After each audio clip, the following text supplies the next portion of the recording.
Part 2 from last week, and it's called Evidence of Jesus. Evidence of Jesus. We hope that you are content with the content. That made you think, didn't it? No. Same spelling, different emphasis on the I block different them out half the time, syllable. and that was one of those. All right, so what are we going to talk about? What do we mean by the evidence? I think you have some thoughts on this. What do we mean by the evidence? We mean evidence that hardcore, objective evidence that Jesus existed and was the promised Messiah to the Jews. Okay, last week we talked about existed, didn't Yeah. we? Okay, so now we're talking about we know, we believe, pretty much a man existed by the name of Yeshua, who was considered the Messiah. Mm-hmm. What evidences exist that he was said Messiah? Well, there's a couple things you can look at. You can look at Old Testament prophecy. You can look at... Does the existence of Old Testament prophecy mean he was the Messiah? Not necessarily, but Okay.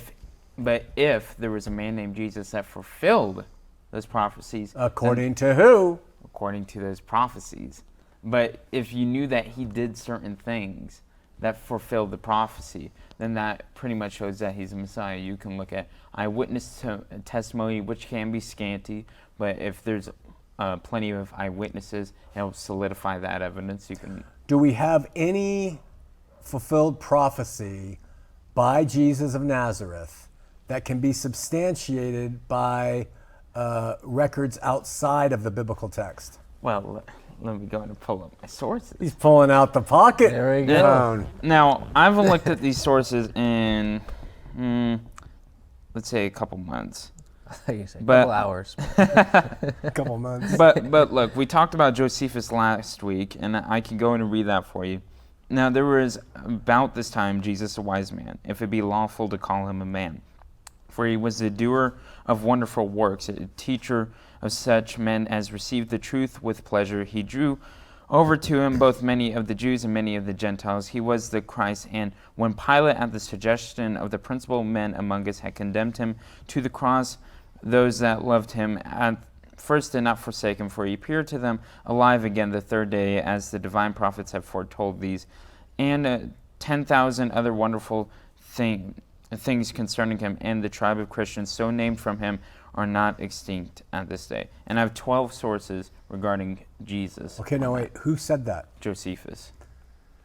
And is that considered spurious by people that a devout Jew who was never converted to Christianity would write such a thing, that he was the Messiah? I think that in terms of how much we trust Josephus within his historical context, because everything that we know about 70 AD mostly comes from Josephus, so he's already regarded as a very reliable historian. So why would you, all of a sudden, when it comes to something supporting Christianity itself, why would you change your standard about how reliable his sources are? That's right. I was gonna say if historians take what he said for other things and they say, yep, that's our proof for this historical fact, then yeah, you can't get around it just because he mentioned Jesus, that that part's not real, but the other part is. Got it. So if you're consistent. Aside from Josephus, anything else? There's some things from Tacitus, there's some from others. Is it Tacitus or is it Tacitus? I say Tacitus. Tacitus. Maybe I'll start saying that. Yeah, you've said it Tacitus. I'm like, no, Shawn. Well, how do you know it's Tacitus? Because I'm always right. Anyway. I don't know. Just Tacitus doesn't sound Latin. Tacitus sounds Latin. Josephus, Tacitus. Josephus, Tacitus. Josephus is a Hebrew name, though. So Tacitus was a Roman yeah. Historian. Let's focus on the stuff that I'm you gonna won't look prove that me up wrong because on. I'm gonna find out. Is it Tacitus or Tacitus? I'm likely to be proven wrong on this. I'm sticking with Tacitus, though. All right. Because the Latins got it wrong, I got it right. No one's safe. No one's safe from the orbit. You have to play arrogant. All right. I mean, What else? So going to that, I haven't looked at these in a while, so I'm a bit rusty on the different sources. They're easily findable found. You can read about them, or even do a brief Google search. You can find them all. Going to like the testimonies of the Gospels, even though they themselves can't be trusted in and of themselves, what Josephus wrote directly confirms many of the claims of the Gospels. The letters of Paul are very good. I believe it's 1 Corinthians with the creed in there that is also very important historically. Okay. So bottom line, after everything you've said, what I sifted through is Josephus is the primary external biblical factor that Jesus was the Messiah. Do we have anything else besides that we can appeal to as Christians? Well, okay. So let's go into biblical prophecy, right? And again, I'm rusty on this, haven't talked about this in a while. Isaiah 53, very important thing.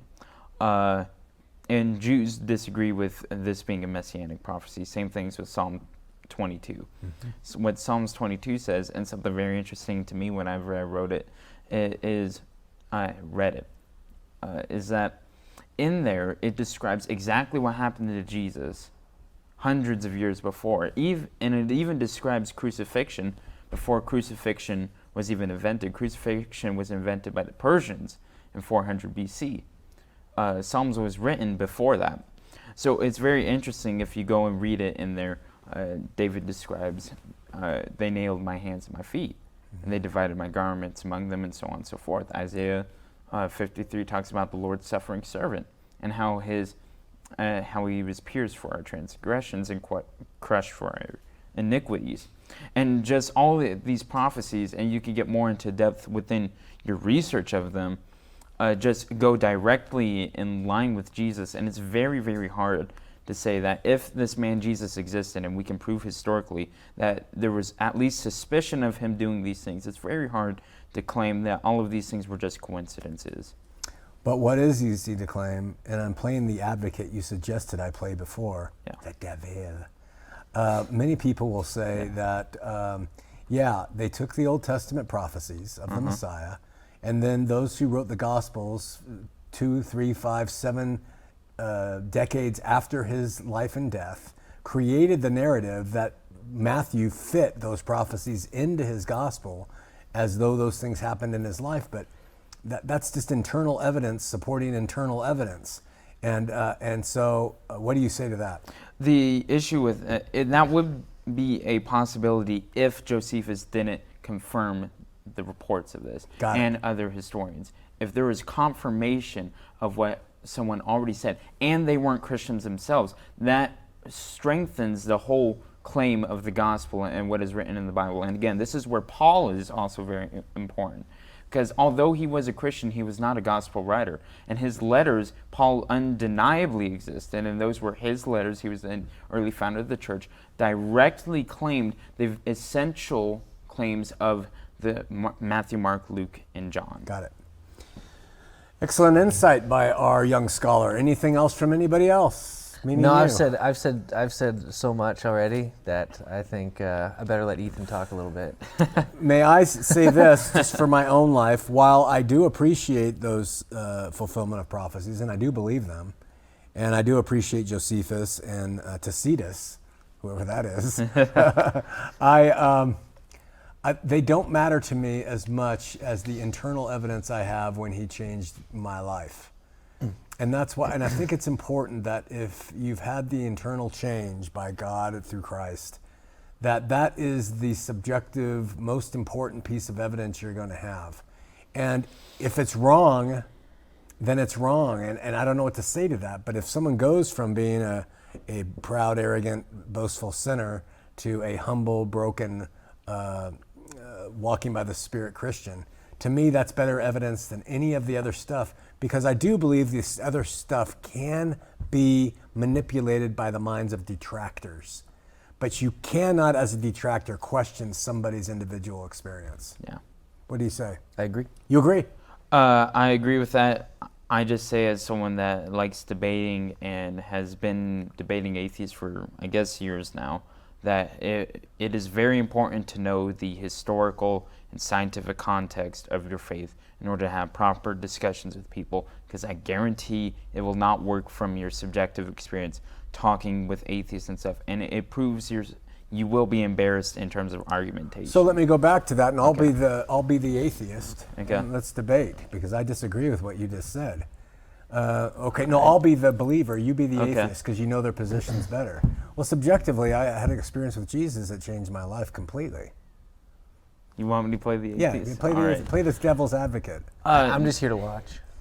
This is our audience. What's so wrong with that? There's nothing wrong with it, but I want to know truth. And truth is not a subjective thing. There is the truth. Could that not just be your brain playing tricks? Do you have the truth?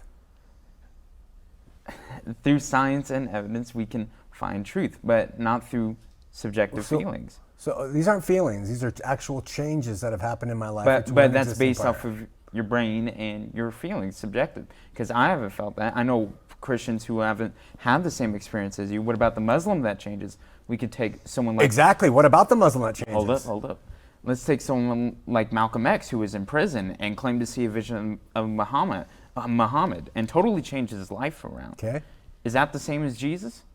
Well, in the purview of God, it could be. I mean, truth is truth. So if he saw Muhammad, maybe that's the step God is bringing him to ultimately see Jesus in the end. I don't know. All I'm saying that is if he changed it by a vision, who are you to say that vision is fallible and not true? Because we have to base it on objective truth. Guys, I'm not an atheist, so what objective truth are you standing on? The objective truth of science and history. But relative to the Christian faith, what are you saying? Well, the Christian faith makes assumptions that you believe in, and that bases your worldview on. So this discussion is very difficult to have. Right, it is. And so why are we having it? Why don't you let me live with the faith I believe? I'm letting you live with it, but I have the right to criticize. But you attack it constantly, and yet it's proven fruit in my life and family and marriage and everything else. Why would your so-called scientifically based objective truth position, which of course I don't think you have, how could it trump mine? Because it is based off of objective facts. Can you give me one? Well, and see, the atheist role has just shed it off of me. Good. Richard Good. Dawkins, you're invited to the show. I wish Dawkins were on the show. I've always wanted to meet that man.